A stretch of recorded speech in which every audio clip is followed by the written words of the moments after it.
Season 6 മത്സരാർത്ഥി എന്നതിലുപരി social media influencer കൂടിയാണ് ജാസ്മിൻ ജാഫർ. സ്വന്തം അധ്വാനത്തിലൂടെ കുടുംബത്തിന്റെ അത്താണിയായി മാറിയവൾ. 23-ാം വയസ്സിൽ ലക്ഷങ്ങളുടെ വരുമാനം നേടിയവൾ. മോഹൻലാല് പോലും ഫൈറ്റർ എന്നാണ് ജാസ്മിനെ വിശേഷിപ്പിച്ചത്. ശരിയാണ്, തീർത്തും സത്യം.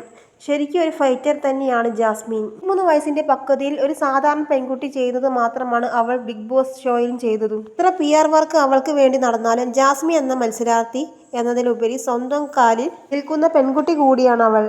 ഒരുപക്ഷേ 23-ാം വയസ്സിലെ ഒരു പെൺകുട്ടി മനസ്സിൽ തോന്നുന്ന കാര്യങ്ങൾ ഒക്കെയാണ് അവൾ ഷോയിൽ കാണിച്ചതും. എന്നാൽ അവൾ നേരിട്ട വിമർശനത്തിന് കയ്യും കണക്കുമില്ല. 1-ാം സ്ഥാനം കിട്ടുമായിരുന്ന ജാസ്മിൻ പക്ഷേ 3-ാം സ്ഥാനത്തേക്ക് എത്തിയപ്പോഴും രാജ്യം കണ്ട ഏറ്റവും വലിയ റിയാലിറ്റി ഷോയിൽ ഫൈനൽ 5-ൽ എത്തിയ ഏക പെൺതരിയും ജാസ്മിൻ മാത്രമായിരുന്നു. കഴിഞ്ഞ ദിവസം ആണ് ബിഗ് ബോസ് ഷോ കഴിഞ്ഞ ശേഷം ആദ്യമായി ക്യാമറയ്ക്ക് മുൻപിലേക്ക് ജാസ്മിൻ എത്തുന്നത്.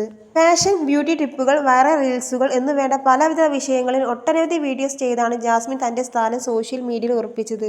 കാലം മുതൽക്കാണ് ജാസ്മിൻ ശ്രദ്ധ പിടിച്ചുപറ്റിയത്. തന്റെ ഡിഗ്രി പഠന കാലഘട്ടം സങ്കടങ്ങൾ നിറഞ്ഞതായിരുന്നു എന്നും വാപ്പ ഗൾഫിൽ പോയെങ്കിലും ജോലി ഇല്ലാതെയാവുകയും കഷ്ടപ്പെടുകയും ചെയ്തു. ഈ സമയത്ത് താൻ പട്ടിണി എന്താണെന്ന് അറിഞ്ഞു. കുറച്ച് ചോറും ഒരു ഉണക്കമീനും 3 പേർ പങ്കിട്ട് കഴിക്കുമായിരുന്നു എന്നും ജാസ്മിൻ ബിഗ് ബോസിൽ വെച്ച് പറഞ്ഞിരുന്നു.